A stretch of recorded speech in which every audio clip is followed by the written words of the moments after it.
Welcome back to our channel. In today's video, we will guide you through the process of blocking someone in Gmail.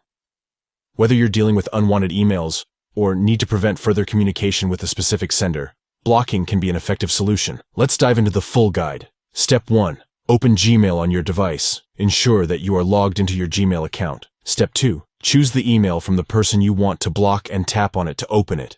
This will allow you to access the email options. Step 3.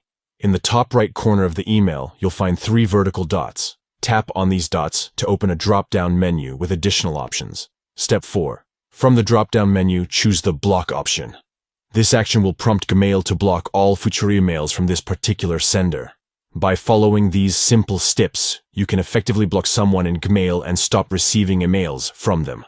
Remember, blocking someone in Gmail is a useful feature to maintain control over your inbox and protect yourself from unwanted contacts. It's important to use this feature responsibly and only block individuals when necessary. Thank you for watching our full guide on how to block someone in Gmail. If you found this video helpful, please give it a thumbs up and consider subscribing to our channel for more informative tutorials and guides.